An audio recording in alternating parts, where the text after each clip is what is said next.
উন্নত চিকিৎসার জন্য বিএনপি চেয়ারপারসন বেগম খালেদা জিয়াকে বিদেশে নেয়ার প্রস্তুতি শুরু করেছে তার দল। মেডিকেল বোর্ড সায় দিলেই নেওয়া হবে বিদেশে। জানা যায়, দেশের বাইরে নিয়ে লিভার প্রতিস্থাপন সহ কয়েকটি জটিল চিকিৎসা করা হবে খালেদা জিয়ার।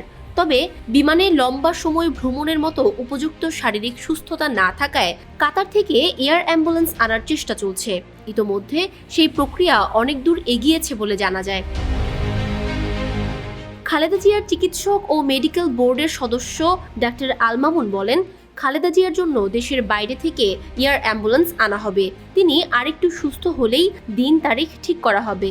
খালেদা জিয়ার লিভার সিরোসিস ছাড়াও বেশ কয়েকটি জটিলতা রয়েছে। এসব বিবেচনা করে যুক্তরাষ্ট্রে নেয়ার সম্ভাবনাই বেশি। তবে বিএনপি চেয়ারপারসনের ব্যক্তিগত চিকিৎসক ও মেডিকেল বোর্ডের সমন্বয়ক ডাক্তার AZM জাহিদ হোসেন বলেন, আমরা মার্কিন যুক্তরাষ্ট্র ও যুক্তরাজ্যের কয়েকটি হাসপাতালের সঙ্গে আলোচনা চালিয়ে যাচ্ছি। যুক্তরাজ্যে নেওয়া হলে 8 থেকে 13 ঘন্টা সময় লাগে। যুক্তরাষ্ট্রের প্রয়োজন 18 থেকে 21 ঘন্টা ফ্লাইং আওয়ার। কাজেই এই যাত্রার জন্য তার শারীরিক সুস্থতা অত্যন্ত গুরুত্বপূর্ণ, তাই কিছুটা সময় লাগবে। বেশ কিছু জটিল চিকিৎসা করাতে অনেকটা সময় তাকে বিদেশে থাকতে হবে।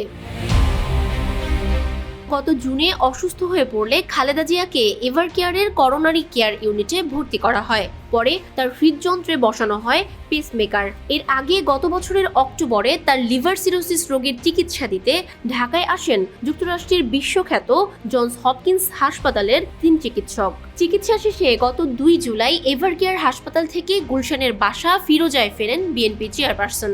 সবশেষে গত 8 জুলাই হঠাৎ প্রেশার ও রক্তে হিমোগ্লোবিনের পরিমাণ কমে যাওয়ায় হাসপাতালে ভর্তি হন। সেই থেকে হাসপাতালে চিকিৎসাধীন ছিলেন তিনি।